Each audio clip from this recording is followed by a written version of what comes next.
Hey everybody, Chuck Barone here, Tuesday, August 16th, 2022, and a very interesting day to talk about today. A lot of economic data coming out we're going to go over, and a fascinating story I think you guys will find a little bit scary and a little bit, at least interesting. As always, I want to thank everybody for the support, for the channel, for the videos. Your likes and comments have meant so much to us. I want to thank every one of you and let you know that we're very, very, very grateful for your guys' support. In the markets today, guys, a very mixed, weird kind of day in the markets, kind of a blah day. I think everybody's waiting for more data. Stocks end up mixed today with the Dow and S&P rising, NASDAQ down. I think the market's kind of digesting a lot of new data coming in. It's very mixed, like it's been. And of course, there's some profit taking going on as well, especially in that NASDAQ, which has been flying lately. Some traders probably taking this opportunity to get some profits out of the market.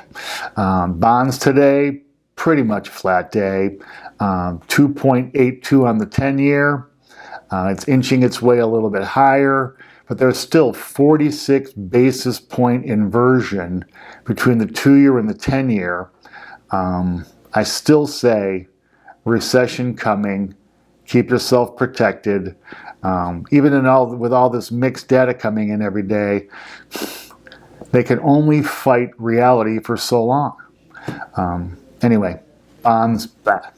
The dollar today basically absolutely flat, finishing 106.5 on the dollar index, unmoved at all. Dollar super strong because there's just nothing right now to compete with it. China cutting rates, Russia cutting rates, everybody else that's raising rates is barely getting their rates above zero. Could possibly be a competitive currency.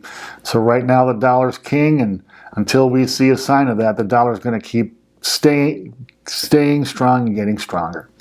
Metals today down small. Gold $17.76 per ounce, down fractionally. Silver $20.24 per ounce, holding its support number at above $20, which I think is very important for silver. We need to get a little bit of a breakout to put some room above 20 and where the price is. I'd like to see that happen.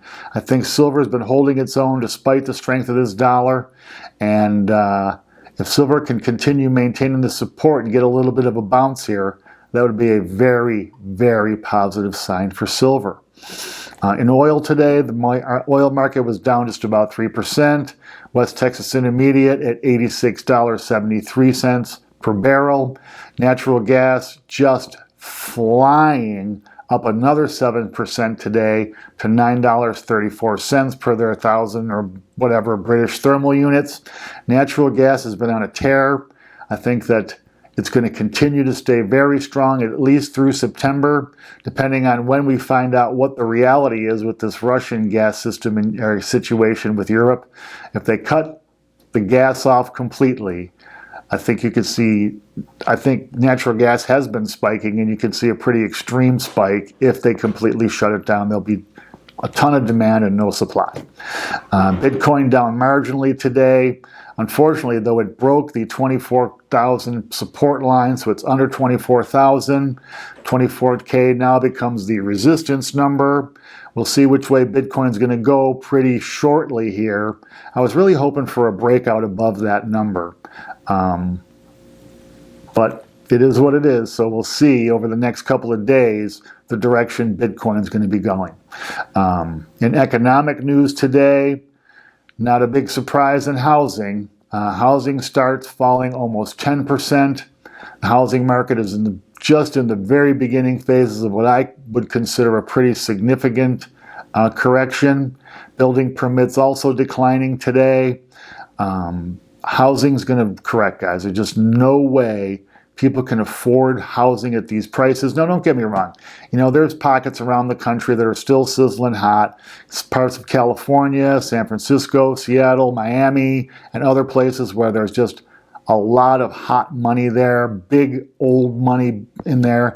I'm not talking about that kind of real estate, guys. What I'm talking about is the basic starter house most people get started in, your 3-bedroom, 2-bath, 2-car garage starter house.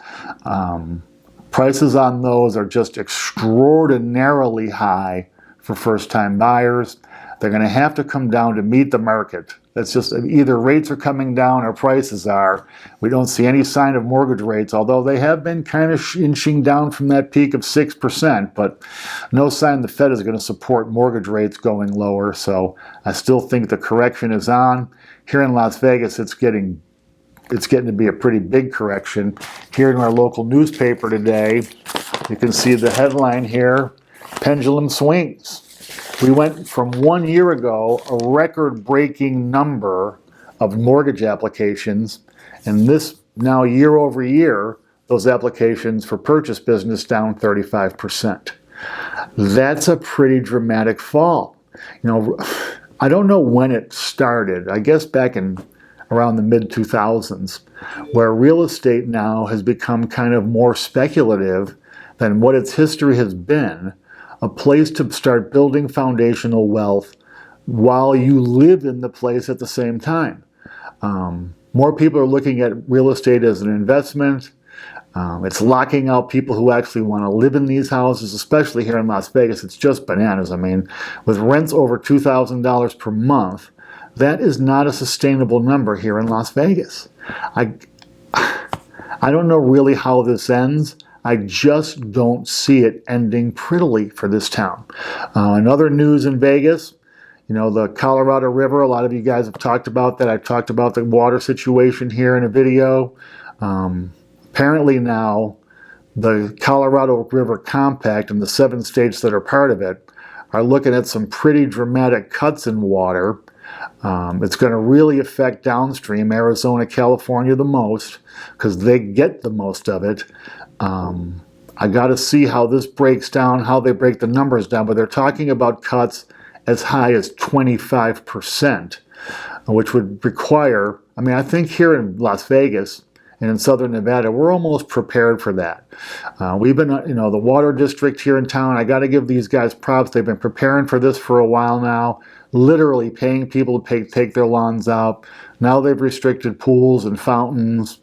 So I think that we're kind of on top of this, and this isn't going to be as painful here as it's going to be further downstream in some of these farms in California.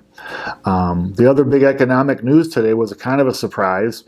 Manufacturing gaining 0.7% from negative 0.4 last month. It was forecast up 0.2%, so it more than tripled the forecast. Manufacturing, even with its declines, is up 3.2% year after year, year over year. So manufacturing is looking pretty strong here in the United States, at least what little bit of manufacturing we have. I was curious about that, and I wanted to find out, okay, you know, we used to be the world's manufacturing colossus. Basically, our entire economy was built on manufacturing. I wanted to see what percentage of our economy is manufacturing now. Well, pretty sadly, it's only 12%, just under 12% of the United States economy. So we've gone from a manufacturing powerhouse to a consumer nation. They want to call it a service economy. The service is buying fast food in restaurants and going to casinos, I guess. It's pretty disappointing to see those numbers here in the United States. In today's fascinating story that I wanted to share with you guys, could be even a harbinger of things to come, if not here in the United States, around the world.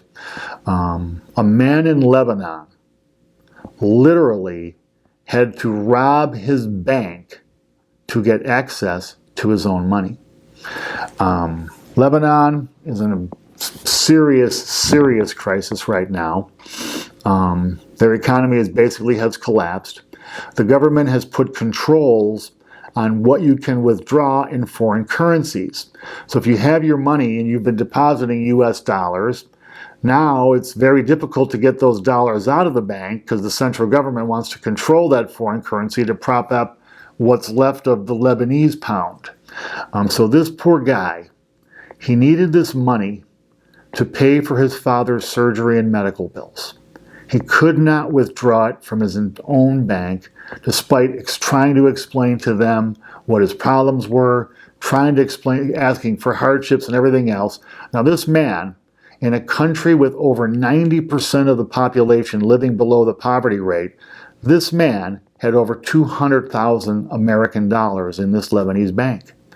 He needed $35,000 to pay for his dad's medical bills. He actually had to go in the bank with flares, a canister of gasoline, and a shotgun. He held 10 people hostage for hours and hours until the bank and the government negotiated with him, let him have $35,000 of his own money to pay his own bills, okay? And now he's in jail, but in Lebanon, this guy's considered a hero, and I would consider the guy a hero too. Can you imagine a member of your family needs surgery? You have the money you need to pay for this surgery, and your own bank won't let you access your money? Crazy times in a crazy world, guys. Now, let me give you a little bit of information on why this situation happened to this poor guy. Lebanon has basically forced much of the country's population, almost 90% of that population, into poverty. Even the World Bank, the lame-ass World Bank, who nobody believes anything they say and usually is the first to prop up banks and central banks and governments, they describe this situation in Lebanon as a deliberate depression orchestrated by the country's elite. Apparently, the country, the elites in the country, the wealthy, aren't having any issues getting their money. The idea is control and power like it is everywhere else. 80%, not 90% of the population now lives in poverty in Lebanon. The Lebanese pound is down 90% since the end of 2019. And inflation in Lebanon has reached a level of 890%. That type of inflation has made it basically impossible for people to afford food, to afford shelter, to afford even water. You know, Lebanon is a pretty arid place in some parts. Accessing healthcare is basically impossible there. This guy would be considered one of the country's elite, I would think, having 200K in the bank. Cannot get access to his own money. I can't even imagine what it would be like to be dealing with that. But I hail the guy for doing what he had to do to get his own money, to get the money he needed to take care of his family. A crazy situation. The world keeps getting crazier. I think that, and I pray that nothing like this ever happens here in the United States, where, you know, luckily we're the world's reserve currency right now, so I don't think there'll be a flight of dollars out of the country. But if the situation ever did appear that way, I think that in the United States we would not take that very quietly, and it could, something like that could be the spark of a big change in this country. Anyway, guys, that's it for today. I really appreciate your support for the channel. As always, if you like what you're hearing, if you think what I'm telling you guys is interesting, is useful to you in your investing in your life, hit the like button, share the video with your friends and subscribers. If you haven't already, subscribe, and make sure to click the bell, guys, so you get the notifications these videos are coming out every day. We appreciate your support. Till we talk again tomorrow, take care. Thanks.